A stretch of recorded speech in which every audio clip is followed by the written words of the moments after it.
I'd like to welcome everyone out to our Layton City Council meeting this evening, July 18th. Our start time is 7 p.m. And as customary, we like to start our meeting out with a prayer and a pledge.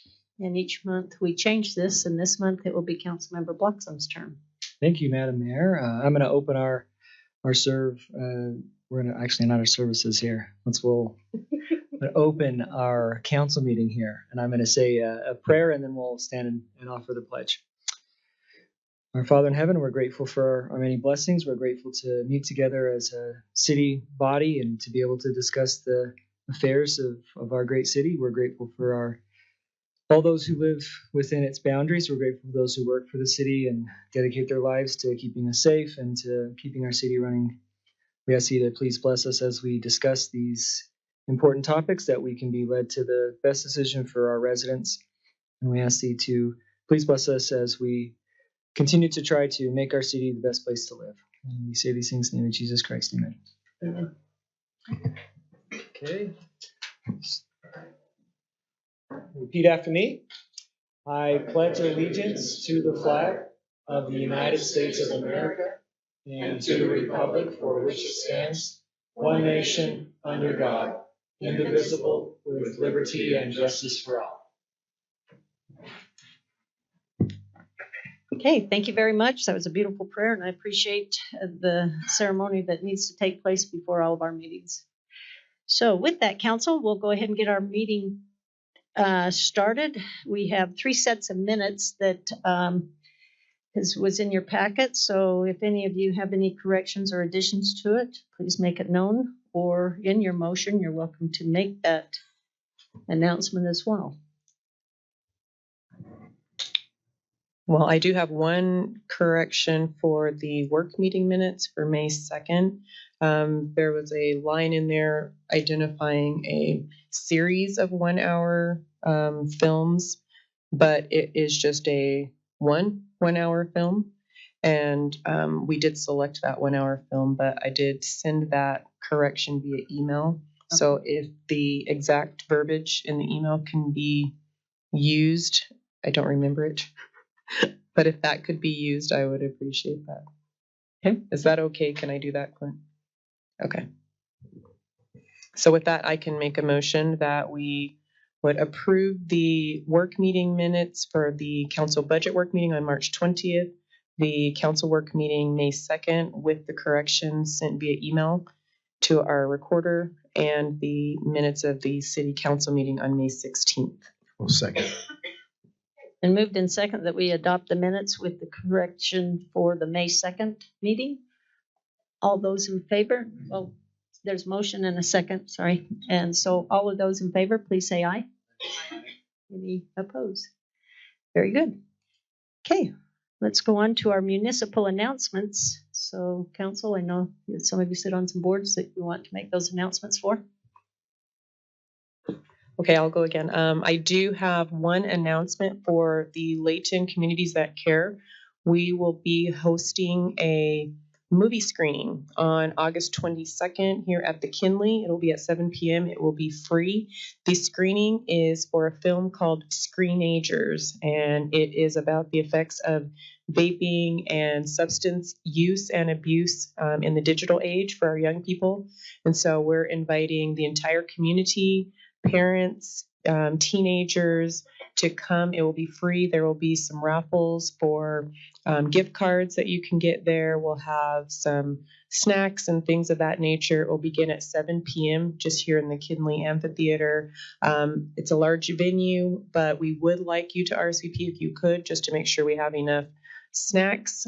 There's an email address for Megan Hanshaw. It will be MEGANH at dbhutah.org, and this will be posted. There will be flyers all over. And I did hear that if you have any use that have been carried over, that you can ask at your school, you can ask the counselor if they would be able to clear one of those for you if you attend this event. Thank you. I love it. And Communities That Cares, I mean, this program is growing, and I appreciate all the effort that Councilmember Smith Edmondson puts into this. So thank you very much. Mr. Just, Thomas. I don't know, this, I don't want this to sound like I'm patting ourselves on the back, because I'm not. Because I don't think we had the involvement that happened on the 4th of July. It was well done. It was, I don't want to say it's one of the best. I don't know. They're all nice. But this one was done. I got a lot of compliments on the police force, which I never got before. And our Voices of Liberty concert, I think, ranked up there at the top with any of the ones that have been put on before. They were asked to do things a little different, and it was done. And I think they need to have a, pat on the back, because they listened, they strived, they worked hard to make sure things happen. There was, there's always problems when you bring whatever 20, 30,000 people around. You're going to have issues, but the day went well. The Sunday service went well. I was just pleased. It was just nice to hear good things and not people complaining about something. Well, and I think to extend on that, the amount of volunteers that obviously helped us, I mean, that's what really pulled it off. So we certainly have a great Parks and Rec team and a commission that it plans the event, but in reality, it's the hundreds of volunteers that also step up. So I think that was great. Anyone else? Yeah, Mayor and Dave, you took the words right out of my mouth. Thank you. Thank you to everyone that, made the Liberty Days happen, and great event. I'll just add a statistic.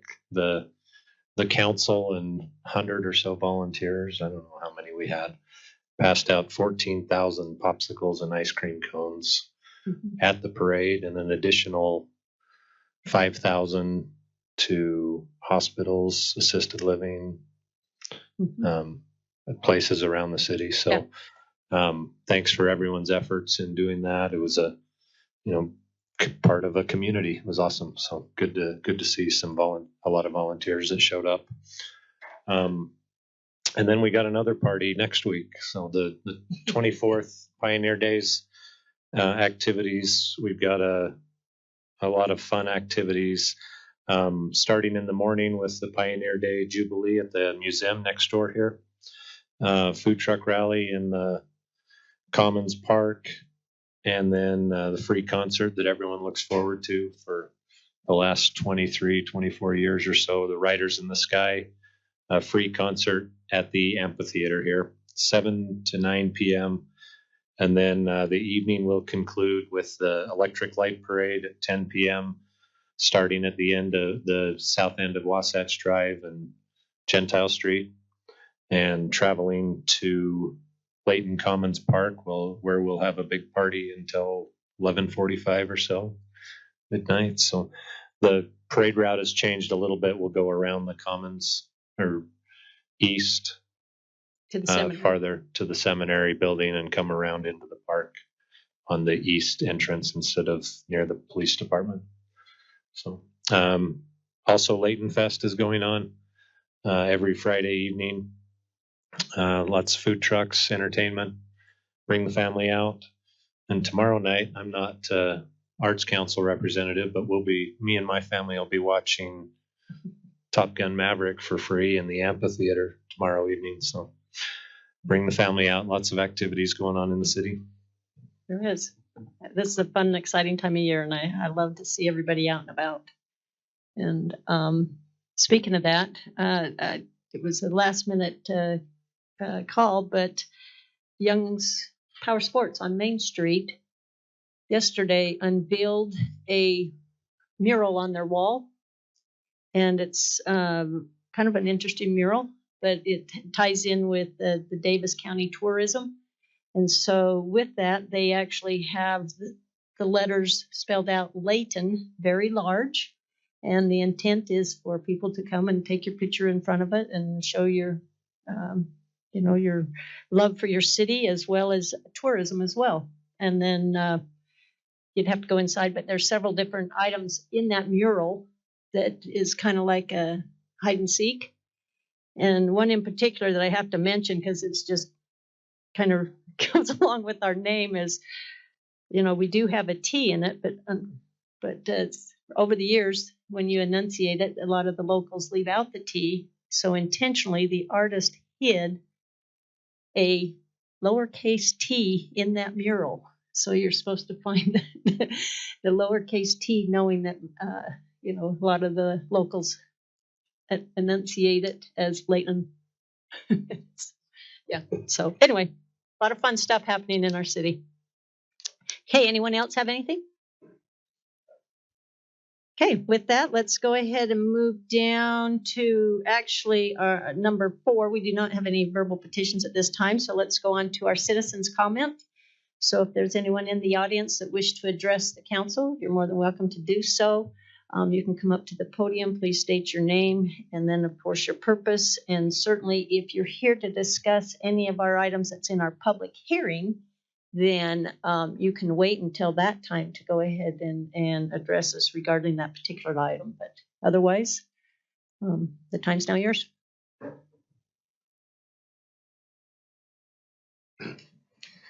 Good afternoon, Madam Mayor, Council, and staff. Appreciate the opportunity to bring back to you again what I did last time about a radar trailer or some type of reminder for speed limit in our area. We had an occasion on the 4th of July that could have been catastrophic. We've continued to have high speeders through the area, but we had an individual that made the curve that I referenced before, 100 east and 1250. You could hear the tires and the acceleration. He was doing between 40 and 50. 4 times he came past us, and we're making hand gestures to him, and we received hand gestures back. And we had kids and families doing fireworks in the street that they had to get out of his way. So I'd asked before about the radar trailer be put in as a reminder, and I come back asking if we have to make that in writing or make some type of formal on what can be done for that. It's available. Okay.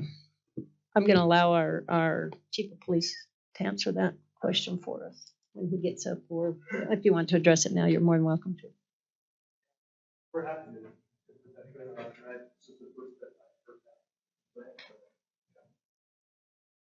to. Appreciate. Right. We see them around. They've been in the other street on 1150 a couple times. And I don't know how much effect it'll have on this individual or the 3 other ones that are problems, but it'll be first steps. And I have seen a couple of unmarked units in the area and appreciate that. Thank you. Thank you. Okay, anyone else? Okay, let's go ahead then, council. Let's go down to our consent items tonight. We have 2 of those, and actually our first one up would be presented by our Chief Swanson. And this is in regards to a proposal for an interlocal agreement between Layton City and South Weber City for dispatch services. Thank you, Mayor and City Council. Tonight I bring you Resolution 2424, which is about accepting a proposal for an agreement between Layton City and South Weber City for provisions of dispatch services. For background, as you know, Layton City has had ongoing discussions with other Davis County and city administrators, police chiefs, and fire chiefs since early 2021 about countywide provision of dispatch services. And at that time, it was determined that the best design was 2 dispatch centers, one in the north here in Layton and one in the south in Bountiful. Following the consolidation of dispatch services between Clearfield and Layton, as well as North Davis, South Weber inquired whether Layton would have the ability to provide dispatch services before our new building is finished. And after examining the need, it was determined that Layton City did have enough existing space to provide dispatch services for South Weber Fire and EMS. This agreement will benefit both jurisdictions in several ways. It's anticipated that this cost sharing, along with the economies of scale, will provide improved service to both jurisdictions in the form of communication as well as cooperation between the fire departments in both cities. In addition, it prepares the city for future consolidation, which we're planning for. So staff recommends that council adopt resolution 2424, authorizing the mayor to sign the interlocal agreement for the provision of dispatch services to South Weber City. And I'm happy to entertain any questions from council. Chief, thank you. Maybe just for informational purposes, whenever the residents will know that, they call 911 in Layton City boundaries, they're going to get Layton City to come and help them with whatever they need. So when there's an interlocal agreement that's contractually with another city, I think probably their first instinct, I know when we started doing these, my first instinct was, well, I don't want to provide additional service to somebody else's city. I want to focus on our city. So can you just speak maybe to how this is going to not detract from Layton City residents' the ability to have dispatch services at the highest level? Yes, absolutely. So, we came up with a formula based on what the total budget is to provide dispatch services. So we're not talking about us sending, law enforcement and stuff like that. That's handled through the mutual aid agreements that we already have in place. But these costs are proportional based on call volume and also based on population of the city. So in the case of South Weber, their population as of 2022 of about 8,200 people. And over the last 3 years, they've had an average of 365 calls a year, which boils down to about one a day. And so when you use our formula, that comes up to about $13,000 that they're going to pay us to contract for those very few calls that we'll be handling for them. And the mutual aid already exists, right? So our fire department already goes down there. They come up here and help us on stuff. This will actually just ease the communication part of that. Yeah. Very good. Yeah, Mayor. So you mentioned the mutual aid agreement. I know that South Weber has their own fire department, but as far as law enforcement, is it through the sheriff's office? Yes, Councilman. So South Weber contracts with the sheriff's office currently and have, as long as I've been here, for those law enforcement services. They have approached us about that, but the city is not in the position, nor do we want to be subsidizing other cities or other entities. And so the quote we gave them was for what it would really actually cost to provide those services. And so they elected to stay, at least for the time being, to stay with the sheriff's office for those costs because they're a lot lower than what we would charge them to do that. Okay. Any other questions? Okay. Sure. Go ahead. So we talked about expansion not happening too much in the next 18 months till our new building is built. Is there other room for expansion in the existing building where you're at now, or additional? Not really with the cities that are left. Okay. Because they're a little bigger than the 8,000. Okay. So Thank you. Okay. Is that it? I think I do have one more question I didn't ask in the work meeting. With their call volume being so low, it is pretty simple or easier for us to absorb what they're doing.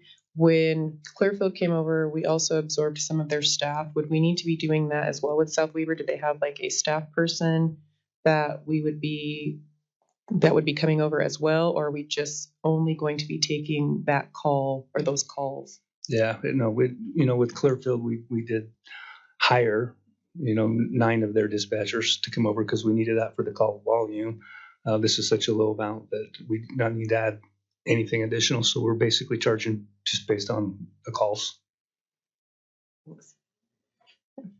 Very good. Thank you very much. We appreciate it. Thank you, Mayor, Council. Speaking of interlocal, Bettina, with Communities That Cares, we work with South Weber quite a bit on that as well. So we really look at them as our neighbors. Okay, let's go ahead and go on to item number B, which is amended plat approval. Oh, yeah, we do need a screen lowered here. So as the screen is coming down, our Community and Economic Director, Chad Wilkinson, will be presenting this item, which is a Layton Industrial Park subdivision, and the approximate address is at 822 North Marshall Way.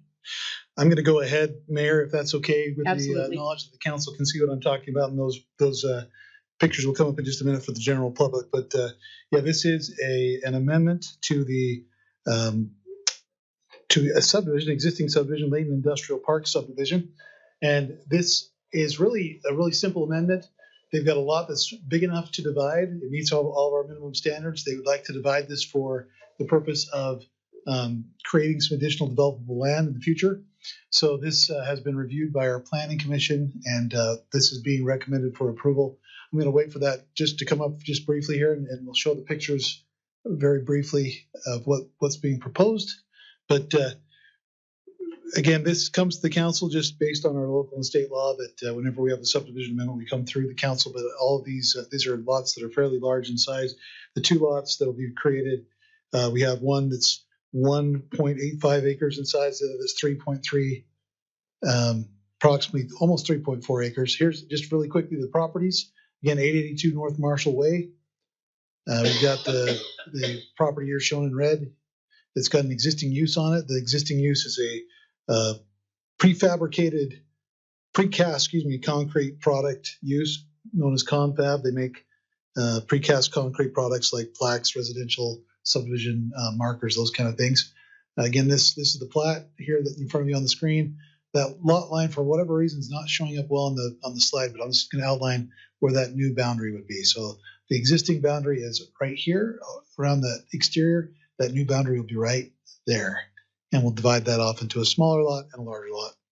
The Planning Commission has reviewed this subdivision amendment request, and it's recommended unanimously that the council approve the subdivision amendment, and I'd be happy to answer any questions if I can. Council, any questions on this one? Which lot has the existing building on it? So that's the north of the two lots will be where that existing building is located. So the larger lot. Yep.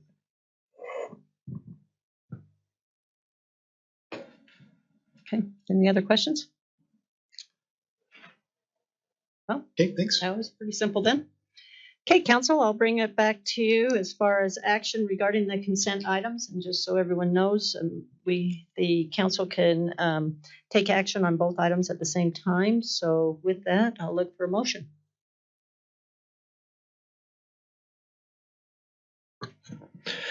Mayor, I make a motion we adopt resolution 24-24 and the amended plat Layton Industrial Park subdivision number 2 amendment. Okay, is there a second? I second. Been moved in second that we adopt the consent items as presented. All in favor, please say aye. Aye. Any opposed? Okay, thank you very much. That is unanimous. We'll now go on to our public hearing portion of our meeting. And we do have 3 items here, and Mr. Wilkinson will be presenting all 3 of them. So, Chad, I'll let you go ahead and start with item A. Thank you, Mayor and Council. This is a text amendment application, and the applicant for this particular text amendment is a citizen. Our code does allow for private citizens to request changes to the ordinance, and this is what's occurred here. This is a requested change to our home occupation standards that would allow for 2 high-impact home occupations. I'm going to take just a moment and explain kind of the difference between a high impact and a low impact home occupation. Low impact home occupations are just what you'd expect. These are home occupations that are almost invisible to a neighbor. These would be people like consultants or others that just have maybe a laptop, a small desk, that do consulting work or some other type of work that's very, very low impact. Again, almost invisible to the neighborhood that they're there. High impact home occupations are also allowed in our city. These are home occupations that would include a couple of different categories. One would be home occupations where you have either a client or an employee coming to the site. Our code does allow for 1 non-resident employee as a low impact home occupation, but it allows for some additional non-resident employees as a high impact home occupation. The other subcategory of that is, again, people who would invite people to their home. This might be beauticians, barbers, people that are giving some type of education, lessons, swimming lessons, something like that, where we're actively bringing someone into the home. The second broader category of high impact home occupations, those are things like contractor uses. Those are things where you have storage of materials or equipment on a site that could potentially create impacts on neighborhoods. Back in 2020, the council went through a pretty involved process to change our home occupation standards that allowed for additional home occupations that weren't previously allowed at that time.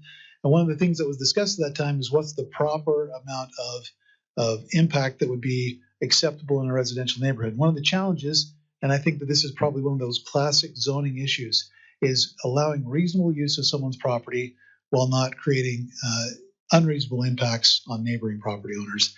And that's the balance that we have to try to reach, especially in something like a home occupation. We want to allow someone to have reasonable use of their property, but not create unreasonable impact on their neighbors' right to, and enjoyment of their property. So with that being said, we went through that process. Again, this is something that went through a lot of discussion at the time.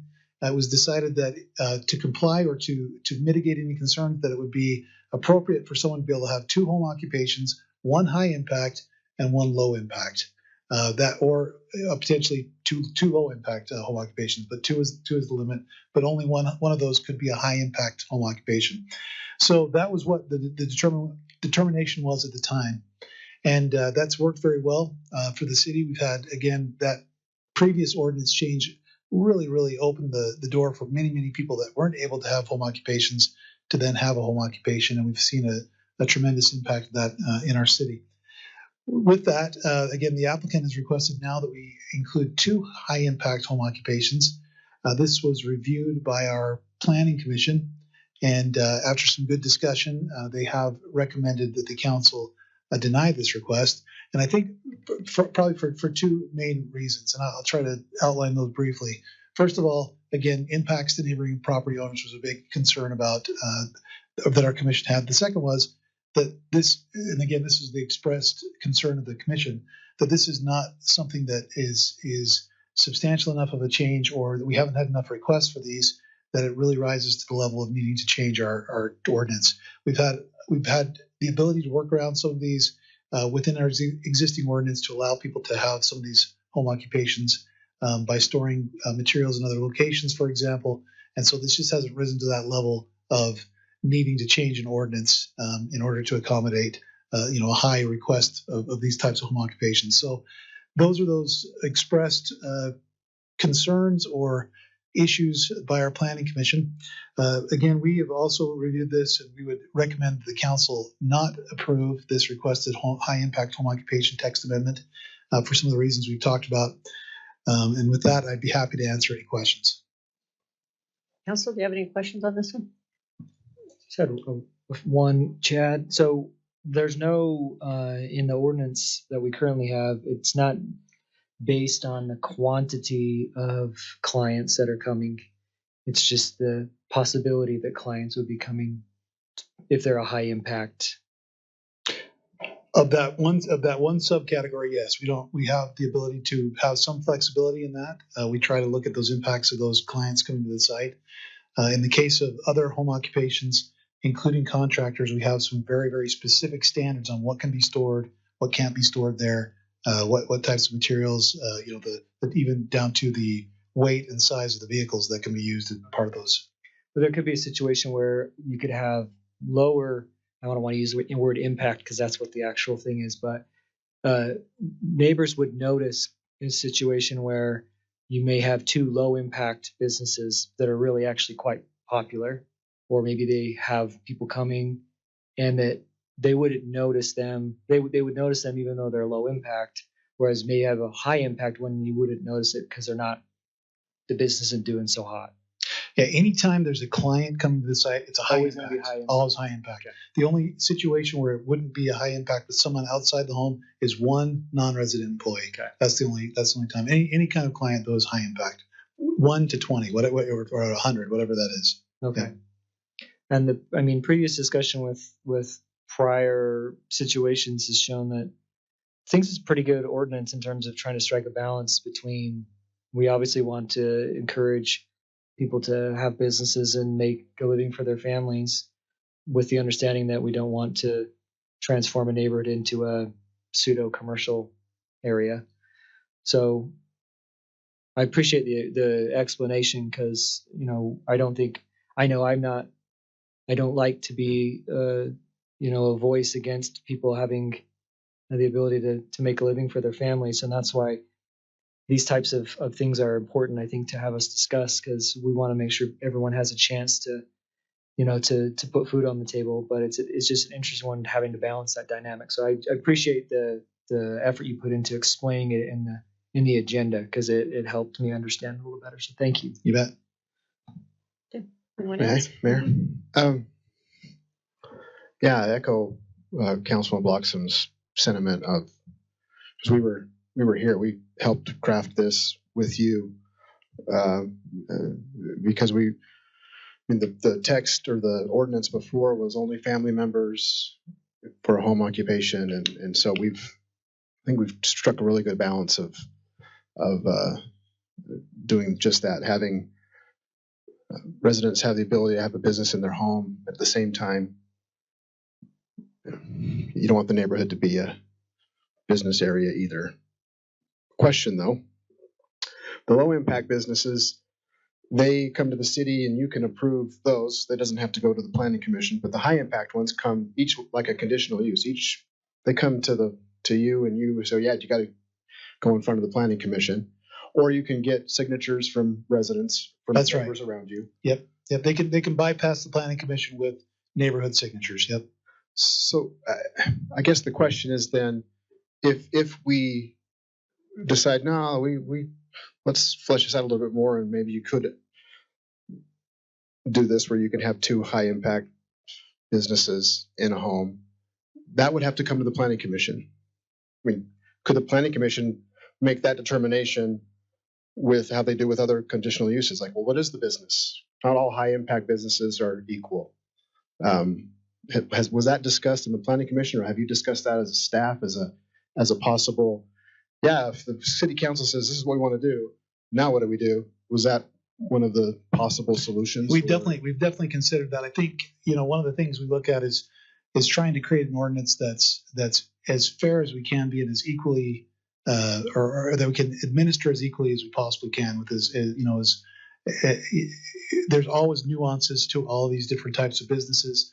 One of the reasons why we have restrictions on contractor use is that by experience we found that there's just a high likelihood that they'll expand beyond what what is allowed by code even, and so it's trying to strike that balance of allowing that, but having some very strict regulations that say this is what you can and can't do.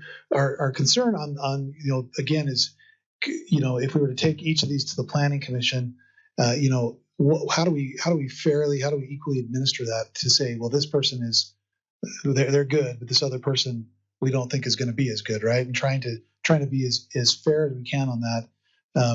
So we've tried to adopt standards that say this is the standard, this is the box you have to fit in order to do that. And our experience would be that having two of these starts to change the nature of a home, right? We're saying that there's that balance of allowing for reasonable use of the home, but not changing the fundamental purpose of that home, which is a residence, right? We're trying to have an accessory use. So having two of these in staff's recommendation, and again, the planning commission discussion, is that's too much. That we've at that point we've crossed that line between reasonable use of a property and unreasonable impacts on a neighbor. So that's I guess our logic about that is that allowing for that other conditional use. What are the standards that are around that at that point, right? Do we say this one seems like it'll be pretty good, but this one doesn't for this application, right? So I think that's where we're at, is trying to come with something that can be evenly administered by staff and the planning commission. Just one other thought. Thank you. What if you just had two next door neighbors, both with high impact businesses? It's concentrated, as if one house had two. How does the planning commission deal with those? Again, that's where we have those boxes around that we say these are the standards that you can use to have one of these home occupations. Some of that's going to take care of itself with the signature process or a conditional use permit process, where neighbors have a chance to comment on potential impacts. But I think that's actually a good example of, what if you had 8 in a row, right? We're trying to strike that balance of, if we do have 8 of these that happen to locate in the same neighborhood, we want to make sure we have some very strict requirements to make sure we don't get I mean, if we have, let's say we have 8 houses with that times 2, now we have 16 of these high impact home occupations in a certain neighborhood. We're trying to, again, strike that balance of what is reasonable without being unreasonable to the neighbors. Do you have another question? Well, I guess it just kind of colored what Councilman Moore said about my previously not so well articulated question. Just the idea of it just being high impact, just by definition of being a hair salon or something like that, and maybe the person who does the hair salon takes 2 or 3 clients a month, but it's regulated as if it's an everyday business that is the major breadwinner. And so I guess I'm just kind of curious about an idea of having it, if there are 2, that it's not necessarily a no, that it's, you got to go through additional regulation to have us be able to approve it, and maybe it's on a case by case basis. Is that difficult, Clint, to formulate an ordinance that's so specific, I guess, to the circumstances? And I guess, does that make, I don't want to give an unrealistic expectation that, you know, it's allowable under these circumstances, and then we don't really outline what those circumstances are. It's just based on what the planning commission says they want to approve or not. I don't know. Yeah, I think it's difficult and problematic. So, yeah. Okay, good questions, council. Anyone else before we open up our public? Can I speak after the public? You can speak either time. Do you want to? I mean, I have some thoughts around it, but if there were public comments, I would prefer to wait until after. But I don't know if there will be. Well, I would say then at this point, it sounds like we're ready to open up our public hearing. So I'd entertain a motion to open the public hearing, and then we'll allow residents to come up and speak on item A as outlined. I move that we open the public hearing. Been moved in second. All in favor, aye? Any opposed? Okay, very much. Okay. Thank you. You know the rules. And been a long time. My name is Claude Young. I forgot to mention that earlier. In considering this ordinance and the applications of it, I hope you'll keep in mind about the cottage industry. Excuse me, I've got a piece new. But the cottage industry that we have now, with the economy the way it is, everybody's trying to make a dollar to get to the next paycheck. And we have many different things of homemaking, money making within the home. So if you consider that, not make this so restrictive that it would restrict the cottage industry that we have within the city. That's it. Thank you. Okay. Thank you, Claude. Anyone else wish to speak regarding item number A here? Okay, seeing that there's none, I'll go ahead and bring it back to the council for action on item number A. May I make a comment? Absolutely. So this is one that I kind of went back and forth on as well. And I think just understanding the nature of potential versus, what is happening already or what is even being proposed to happen. And I am happy for the comments from our attorney, just because you have a opportunity to allow folks to do what will help them, in their own individual household. But if we do make the change and we don't make it specific, then it opens the floodgates for all kinds of things. But if we make it too restrictive, then you're always having to go, you may be changing it all the time. You may be having to make, different concessions here and there. And so I can understand the request of the Planning Commission for us to not approve this. I would that the applicant were here, because I do have a couple of questions that I will not be answered tonight because of that. And I applaud the Community Economic Development for working with residents.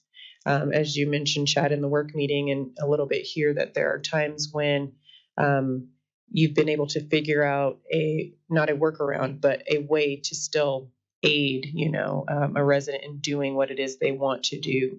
So even in the case of a contractor, as you mentioned before, who maybe is going to have their contracting office in the home, and then their materials housed somewhere else, that has been approved. And so I think with the idea that the city is very supportive of folks being able to do, what they would like to do with their property, as long as it's not infringing upon everybody else. I think that there's still probably good faith that if this did not pass and this resident came back and was willing to figure out together with staff a way to allow for the business to go, I feel like staff would still be very open and willing to try and figure that out. So sorry, that was just a long roundabout conversation, but those were the thoughts I had in my head, which is why I didn't want to say them earlier in case the applicant was actually here. So yeah. Okay. Anybody would like to make a motion? A comment, then maybe a motion, Mayor. Okay. Very good. No, I appreciate what you said, Chad, and I was on the planning commission when we redid these this ordinance 4 years ago or so. I appreciate what you said about balancing, because we look at changing an ordinance like this, we look at the business a lot and that residence, but really I think it's has potential to affect a lot more people than just that business. I also appreciate Mr. Young's comments because owning a small business myself, commercial properties is expensive. Retail properties very tough to get into, especially for a small or beginning business. So trying to find that balance is important to encourage new businesses in our community, but also protect those residents that purchased a home in a residential area. So I believe that the ordinance as we have now protects those residents and also gives opportunities. So with that, I'll make the motion that we deny the proposed amendments to Title 19 zoning. Is that enough, Clint? Is there a second? I'll second. It's been moved in second that we deny the proposed amendment. This is a public hearing, so I need to do a roll call vote. Councilmember Roberts? Yes. Councilmember Watson? Yes. Councilmember Morris? Yes. Councilmember Smith Edmondson? Aye. And Councilmember Thomas? Yes. Okay, there you have it. It's unanimous to deny. Before we go on to the next one, I apologize, but it brought up a plug that I probably need to do for small businesses in letting them know that there is a loan fund available through Davis County. So anybody that's in this arena and needs a loan, they don't quite qualify for the commercial or the bank loans, this is a good way to go and help, get your business off the ground. So I just want to make that plug for them. Okay, Chad, go ahead. We'll go ahead and go on to item number B of our public hearing, general plan amendment for moderate income housing. So Thank you, Mayor and Council. This is a fairly straightforward amendment to our general plan. The reason this is a general plan amendment is that the moderate income housing plan is part of our general plan document. These are, as I said, housekeeping items. This results from our annual report requirements. We have an annual report that we submit to the state of Utah Department of Workforce Services as part of the state requirements for our moderate income housing plan.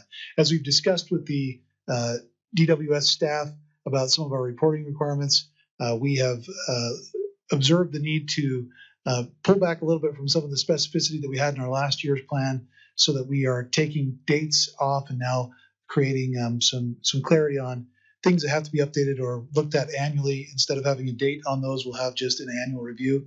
I'm going to just go very quickly to show one example of that on the screen for those who may be watching remotely. So in this case, there was a deadline or a date of throughout a certain year instead of having that certain year there. So we would have to potentially modify this every year. We're going to change that to say report on these applications annually. So this was in consultation with, again, the staff from DWS. There's one other change that we are requesting of the council and suggesting of the council, and that is that we have a requirement right now that has to do with weatherization, or excuse me, a strategy that has to do with weatherization of homes. This is a strategy in our general plan.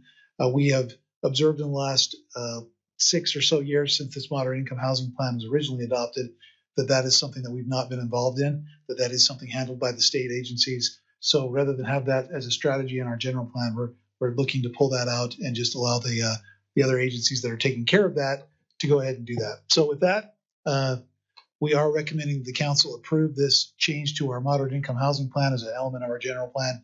And I'm happy to answer any questions if I can. Okay, council, time's yours. No. 0 questions? Okay, being that there's no questions right now from the council, we'll go ahead and open it up for our public to make any comments or regarding item number B on our public hearing. Okay, seeing that there's no comments, I'll go ahead and bring it back to the council then. Council, would need to take action regarding the general plan amendment for the moderate income housing plan addendum? Mayor, if I could make one more just statement just before that vote. Sure. This is part of our reporting requirement. We will be bringing back our annual housing report to you in the next several weeks. Well, this is currently, some of these items are currently being reviewed by DWS staff. They've been kind enough to do a pre-review. So that'll be reviewed by them to make sure that we're in line with what they're looking for. And then we'll bring that to you at a future meeting. Very good. With that, Chad, I do have one question. So is there a possibility that some of these items that we are opposed to perhaps approve tonight will have to come back and be changed, or has nothing to do with these changes here? These changes are facilitating that report, and this has been worked on closely with DWS already. The other items are actually related to the actual reporting on those items, right? So these are just saying, these are the goals and strategies. That what we'll give to you in a few weeks will be, this is what's happened in relation to those goals and strategies. Yep. Thank you. With that, I move that we adopt ordinance 24-23, which is the general plan amendment for the moderate income housing plan addendum. Second. Okay, it's been moved in second that we adopt ordinance 24-23. Once again, I'll do a roll call vote. Mr. Thomas? Yep. I guess that's a yes. Okay. Councilmember Smith Edmondson? Aye. Councilmember Morris? Aye. Councilmember Bloxham? Yes. And Councilmember Roberts? Yes. Okay, there you have it. That ordinance passed unanimously. We'll now go on to item number C, which again is a general plan amendment and a rezone request. Thank you, Mayor, Council. This next application is in conjunction with, as was said, a rezone. This is a general plan map amendment that we're talking about. This is the property shown there, 282 North Main. It's a smaller property. It's about 0.65 acres. This is the current zoning for that property. You can see the property outlined in that red cross-hatched little theme there. I want to mention that, as I did in the pre-meeting, that when we make these zone changes, we also change those adjacent right-of-ways, so that would cover those areas before and behind the property there along Main Street. You can see some of the existing uses there adjacent to the site. You've got some existing commercial there to the north and south. You've got existing mobile home park there to the west, and then of course I-15 to the east. I guess the crux of this question is really about this general plan amendment. We take these requests very, very seriously. This is something that needs to be carefully considered when we look at a general plan amendment, whether or not this is appropriate or not. The general plan was, as we've said many times, was a highly participated in process by the public, and so we take that very seriously and want to make sure we're careful. As we look at this particular property, there are some characteristics about it that really lend to the potential general plan amendment that's being proposed. First one I want to just point out is this is really being driven by a request by the Utah Department of Transportation to align some access points. You can see an access point to the west along Main Street. UDOT has requested and will be requiring that access to this potential development line up with that access point across the street to the west. So we looked at that very carefully. That it does constitute some new information that wasn't available at the time the general plan was adopted. As was mentioned in our Brook meeting, this home that you see there on the screen existed at the time the general plan amendment was, or general plan was adopted, doesn't now, and opens up some additional opportunity for development on the property that wasn't contemplated before. You'll recall that in the last couple of years, the state legislature has adopted requirements for a station area plan that surrounds our front runner stations around fixed guideway railways. This is an area that is within proximity to that, but this, interestingly enough, this property is just outside the state mandated planning area for a station area plan. So it's just outside of that half-mile radius that would be required by the state. And as we looked at that, we felt that that again was another good justification to relook at the general plan designation, since that is outside of that area that's planned for mixed use. Last thing I'll say is, in terms of findings, this is a unique property. We've talked about this in the work session, but there are some constraints with the property. If you look on your screen, there's a existing cell tower with no intention of going away anytime soon that would really make it difficult to consolidate this property with properties to the south for some type of a mixed-use development. The property by itself, 0.65 acres, is not really large enough for a viable mixed-use type of a development. We want to have to consolidate that with another property to the south and east in order for that to happen. So that's another area that lends itself to looking very closely at whether that it would be a viable mixed-use development, or whether or not we should consider changing our general plan to allow for that to be within the adjacent designation. Just real quick, one more thing on the map, and then I'm happy to answer any questions. This is not one of those island or spot zones. This is immediately adjacent to the designation that they look to propose, which is that CH designation, which allows for automobile dealerships. This is in conjunction with a request for an expansion of some of the automobile dealership uses there along Main Street. And so that is, again, an appropriate extension of an existing zone that's immediately adjacent to the property. This did go to the Planning Commission. It was recommended for approval. And we did have, again, one dissenting vote from one of our longtime planning commissioners related to just concerns about what we talked about, that it's important that we carefully consider these general plan amendments, and just the concern about making sure that we're being consistent with those. So with that, I'm happy to answer any questions. We are recommending that the council, along with the Planning Commission, that we're recommending the council approve ordinances 2419 and 2420. This is a 2 ordinance action. One of those would be covering the general plan amendment, and the other the zone change. Happy to answer any questions. Okay, council? I know you were very good about asking a lot of questions in the work meeting, which is the purpose of the work meeting, so we can kind of, make sure we make the right decisions here. So none of you have any additional questions, and certainly you can ask them after the public hearing, but if not, I'll go ahead and open it up for our public if anyone wishes to make a comment regarding item number C on our public hearing. Okay, seeing that there's no comment, I'll go ahead and bring it back to the council for questions, discussion, or action. I just want to bring up one of the questions that we brought up in the work meeting, which was, as Chad has mentioned already, that we don't want to make general plan amendments lightly, willy-nilly, pick your word. We want to be thoughtful and methodical about them, because obviously the general plan, there's been a lot of thought put into that. The question that was posed was if making this change would then prompt or encourage or preclude us from saying no to other changes in adjacent space. And Chad did answer that question in the back, which he mentioned here, because of the proximity to public transit, that really there's not necessarily a compelling reason to make changes, to continue making further changes in that same area.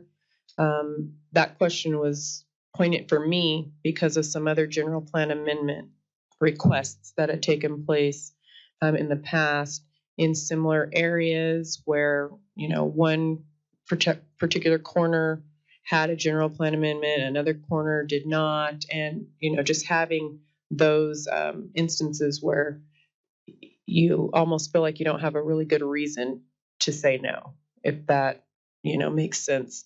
But I do appreciate, Chad, I appreciate you for responding to our questions and giving the reasonings behind why something is appropriate versus why it's not appropriate.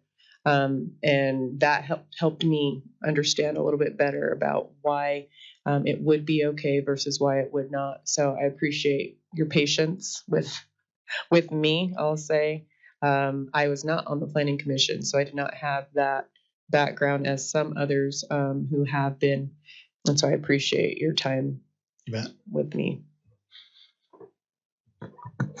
Just had a few questions, Chad, and maybe the applicants can help. How long's this property been owned by the applicant? I don't know the answer to that. Yeah. And the reason I ask is to Councilmember Smith Edmondson's point, some of the requests for general plan amendments that we've had in the past, there's been I don't know if it's a presumption that these general plan amendments just will buy the property, will request the city to do a general plan amendment, things will be just fine. It puts some pressure on us because then they can say, well, we purchased this property, we really want to do what we want to do with it, and if you don't allow us to do this general plan amendment, then we're not going to be able to do what we want to do. And the response that we have had in the past is you purchased the property with the existing zoning. So if you purchase the property with the existing zoning, then I want to know that you weren't just presuming that the legislative body was going to just approve whatever the developer wanted. Is that something that you think could be an issue for us moving forward if we were to approve a general plan amendment? I think it's certainly something that someone looking to purchase a property should be looking at what's the existing general plan, what's the existing zoning. Those types of issues are certainly important. I think in this case, and the applicant is here, applicant's representative, so if they want to speak to this as well, I think in this case what's been happening is there's been some methodical acquisition of properties in order to do what we see as a very good expansion of existing Layton business, and they've run into some roadblocks with some of those properties of being able to acquire some properties that would allow them to meet access spacing requirements from UDOT. This was a solution that they saw as a way to align those access points the way UDOT would like. So I don't know if there was any kind of expectation that this is a guaranteed lock. They've come to us and requested this, and we've of course always let them know this is a legislative decision by the council, and that this has to be approved before we can go forward with anything. But in this case, I think again, one thing to keep in mind is that these really don't set precedents. I know it feels like that they do, but there really is no precedent being set by a legislative decision. You're making a decision based on findings of fact that you come up with. In this case, we really do feel like there are findings that support this particular request. And even to the extent of with that access issue and the existing constraints, that maybe this is one worth another look, right? And sometimes that happens with the general plan. General plans are as much we'd like to look at parcel by parcel basis, we don't always have a chance to do that on every single parcel. So sometimes it is good to laser focus on what, in reality, this parcel, what's the best thing for this parcel? Is it really best suited for mixed use? And I think in this particular case, because of those constraints, the cell tower, the narrowness, without it being combined with some other parcel, it's not really that viable. And it's really, I think we were pretty generous with our designation going up into the north on Main Street. In reality, half a mile, that's the kind of industry standard for how far a person is willing to walk to get to these transit stations, and that's even on the long side of that. Some cities and municipalities use a quarter mile because it's just realistic that that's it's 1,300 and something feet. That's a fairly good distance to walk. So half mile is on that edge of where we'd say, is this really a viable property? And I think, like I said, it was probably, we probably went a little bit far on extending that to the north, looking back at that. And I think that's something we need to consider. I don't know if it was necessarily a mistake, but I think it is something that, looking back, maybe we could have pulled that back based on that half-mile measurement. Okay. I mean, we had some discussion in the work meeting about the UDOT requirement to connect the streets, but independent of that, they would have still required a general plan amendment to put a car dealership on this piece of property, right? That's right. Yeah. Yep. Okay. Any other questions? Nope. Okay, council, then I'll bring it back to you for action. When you make this motion, if you could include the fact that we'll close our public hearing at this time, because this is our last item on our public hearing. Madam Mayor, I move that we adopt ordinance 2419 and ordinance 2420, general plan amendment and rezone request from mixed use transit oriented development to planned highway commercial, and close the public hearing. Very good. Second. Okay, it's been moved in second.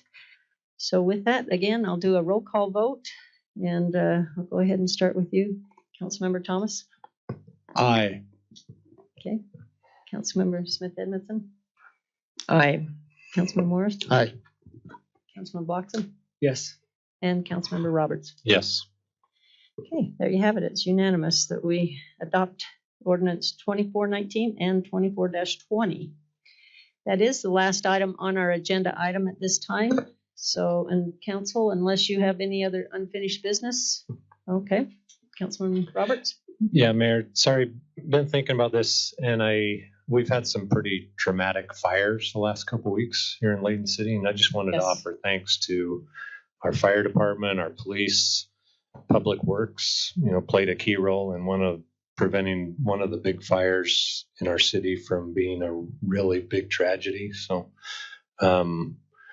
we're sorry for the fires. We're sad, I guess, for the fires and how it's affected our residents, but just can't say enough thanks to our fire department for their quick response, police for their help, and Public Works. So thank you, Mayor. Excellent. I'm glad you remembered that. That's very good. Okay, anyone else? If not, I'll look for a motion to adjourn. I move that we adjourn. Oh, okay. Is there a second? Okay. Thank you, everyone, for attending our Layton City Council meeting this evening, and we hope to see you on the 24th for all the festivities.